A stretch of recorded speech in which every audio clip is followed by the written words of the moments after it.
السلام علیکم ورحمۃ اللہ وبرکاتہ۔ تو سیرت غوث الاعظم کے پارٹ 16 پر ہم آ چکے ہیں، اور آج میں آپ کو بتانے جا رہی ہوں ان کے خطبوں میں سے ہی کچھ اسپیشل خطبے، جیسے انسان کے پیدا کرنے کا مقصد، پہلے اپنی اصلاح کرو، اور ایک اور ٹاپک ہے وہ ہے کہ صرف خدا پر بھروسہ کرو۔ تو چلیے شروع کرتے ہیں۔ تو فرماتے ہیں غوث الاعظم کہ تم لوگ دنیا میں رہنے اور یہاں کے مزے اڑانے کے لیے نہیں پیدا کیے گئے ہو۔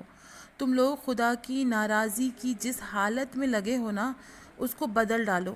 تم لوگوں نے صرف زبان سے لا الہ الا اللہ محمد رسول اللہ کہہ لینے کو کافی سمجھ لیا ہے، حالانکہ جب تک اس کے ساتھ دوسری چیز یعنی عمل میں نہیں لاؤ گے، صرف زبان سے کہہ دو گے، کچھ بھی فائدہ نہیں پہنچائے گا تمہیں۔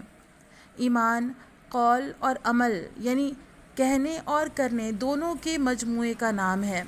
تمہارا ایمان اس وقت تک مقبول نہیں ہو سکتا اور نہ ہی کچھ فائدہ دے سکتا ہے جب تک تم خدا کی نافرمانی میں اڑے رہو گے۔ اگر نماز، روزہ، صدقہ، خیرات اور دوسری نیکیوں کو چھوڑ دو گے تو خود ہی سوچو کہ صرف زبان سے اللہ کے ایک ہونے اور رسول کے نبی ہونے کی گواہی کیا فائدہ دے گی؟ جب تم نے زبان سے لا الہ الا اللہ کہہ دیا تو گویا اللہ کے توحید کا تو دعوے دار بن گیا۔ اب اگر کہا جائے کہ تو اپنے دعوے پر گواہ لا، تو کیا چیزوں نے روک دیا ہے؟ ان سے باز رہنا، جن چیزوں کے کرنے کا حکم دیا ہے ان پر عمل کرنا، مصیبتوں میں صبر کرنا اور تقدیر کے سامنے اپنی گردن جھکا دینا۔ جب تیرے پاس یہ گواہ نہیں، وقت قبول ہوں گے جب تو صرف اللہ کے لیے عمل کرے گا، کیونکہ کوئی زبانی دعویٰ بغیر عمل کے قبول نہیں ہوتا، اور کوئی عمل بغیر خلوص اور سنت کی موافقت کے قبول نہیں ہوتا۔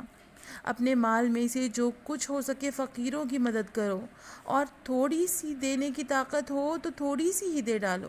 بہرحال سوالی کو خالی ہاتھ واپس نہ کرو، لینے دینے میں اللہ کے حکم کی موافقت کرو اور اس کے شکر گزار بنو کہ اس نے تم کو اس کا مالک بنایا ہے۔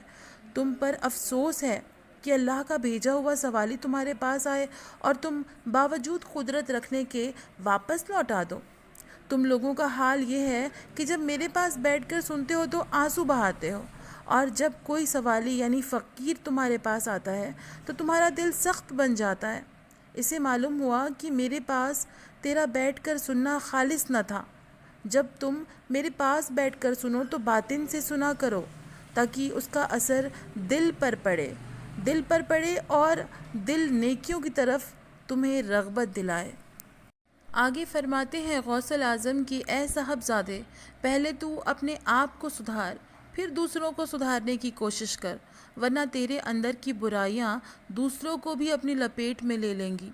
مگر تجھے افسوس ہے کہ تو خود ڈوب رہا ہے اور دوسروں کو بچانے کے لیے دوڑ رہا ہے۔ جو خود ہی اندھا ہو وہ دوسروں کو سیدھا راستہ بھلا کیسے بتا سکتا ہے؟ راہ بتانے والے کے لیے ضروری ہے کہ وہ آنکھوں والا ہو، ڈوبتے کو بچانے والے کے لیے ضروری ہے کہ وہ خود تیرنا جانتا ہو۔ اللہ تک لوگوں کو وہی پہنچا سکتا ہے جو خود اللہ کو جاننے والا ہو۔ اب خود ہی سوچو، جو جاہل ہے وہ کیسے اللہ تک پہنچ سکتا ہے؟ اللہ کی طرف لو لگانے میں زیادہ بک بک کرنے کی ضرورت نہیں۔ جب تو اس سے محبت کرتا ہے تو چاہیے کہ عمل بھی اسی کے لیے کرے، نہ کہ اس کو چھوڑ کر دوسروں کے لیے۔ صرف اسی سے ڈرے، نہ کہ اس کے علاوہ دوسروں سے۔ یہ ساری باتیں اور خوبیاں دل سے حاصل ہوتی ہیں نہ کہ زبان سے، تنہائی میں حاصل ہوتی ہیں نہ کہ کھلے عام۔ لوگوں یاد رکھو، اگر توحید دل کے دروازے پر ہے تو شرک دل کے اندر، تو اسی کا نام نفاق ہے۔ مگر افسوس ہے تم پر کہ تمہاری زبان پر تو توحید ہے اور دل میں برائیاں بھری ہیں۔ تم زبان سے تو خدا کے شکر کا دعویٰ کرتے ہو، مگر دل میں ناشکری کا چور بٹھائے ہو۔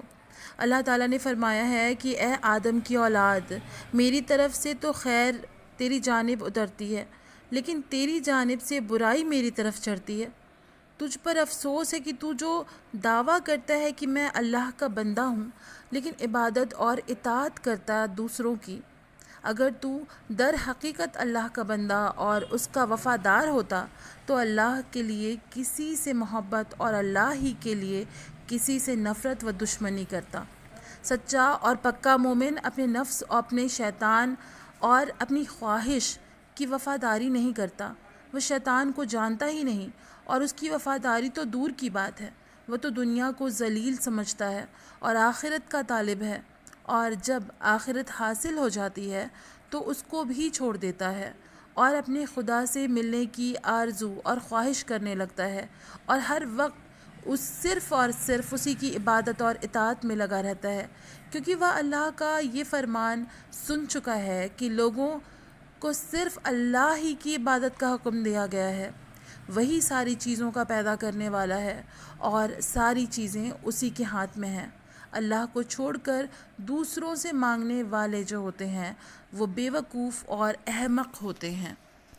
اور فرماتے ہیں غوث الاعظم کہ صرف خدا پر بھروسہ کرو، کہ اللہ کی تقدیر پر اعتراض کرنا یہ مذہب کی موت ہے، توحید کی موت ہے۔ اللہ پر توکل یعنی بھروسہ جو ہے نا اس کی بھی موت ہے، اخلاص کی موت ہے۔ مومن کا دل کیوں اور کیسے کا سوال نہیں کرتا، اس کا اصول تو حکم پر راضی رہنا اور برے نفس یعنی خواہشات کی مخالفت کرنا ہے۔ جو شخص اپنے نفس کا سدھار چاہتا ہے اس کے لیے ضروری ہے کہ وہ اس سے جہاد کرے، یعنی نفس سے لڑائی کرے، کیونکہ نفس مکمل برائیوں کا مجموعہ ہے اور اس کی برائی سے اسی وقت بچ سکتا ہے جب اس کی ہر وقت مخالفت کر کے اس کو اپنا تابع یعنی وفادار بنا لے، تو سمجھ لو کہ اب وہ سراپا بھلائی ہی بھلائی ہے۔ وہ نفس خدا کی اطاعت میں تمہارا ساتھ دے گا، گناہوں کے چھوڑنے پر وہ تمہارے ساتھ راضی رہے گا۔ اس وقت غیب سے اس کو آواز آئے گی کہ اے اطمینان و سکون والی نفس، اپنے رب کی جانب خوشی خوشی لوٹ آ۔ اب اس کی ہر خواہش و تمنا کو پورا کیا جائے گا، اس کی برائی اس کے اندر سے نکال دی جائے گی۔ حضرت ابراہیم علیہ السلام کے ساتھ اس کی نسبت ہوگی، جنہوں نے نفس سے نکل کر اپنے آپ کو خواہشات کی غلامی سے آزاد کر لیا تھا۔ جب ہی ان کے دل کو سکون ہوا اور ہر مخلوق ان کی اطاعت کے لیے تیار ہو گئی، بلکہ ان کی مدد کی طالب ہو گئی، مگر وہ کہتے تھے کہ میں تمہاری مدد نہیں کرنا چاہتا، تم بھی اپنے رب سے مدد لو، اور کہا کہ میرا رب میرے حال سے واقف ہے، ہم کو کسی سے سوال کی کیا ضرورت ہے۔ جب ان کا اپنے رب کے اوپر بھروسہ صحیح ہو گیا تو اللہ نے کہا، اے آگ، تو ابراہیم کے لیے ٹھنڈی بن جا اور ان کے لیے سلامتی کا سبب بن جا۔ صبر کرنے والے کے لیے دنیا میں بھی اللہ کی مدد بے شمار ہے اور آخرت میں بھی۔ اللہ تعالیٰ ہم سب کو صبر کرنے والا بنائے۔ میرے چینل کو پلیز لائک، کامنٹ، سبسکرائب کرنا بالکل نہ بھولیں۔ السلام علیکم۔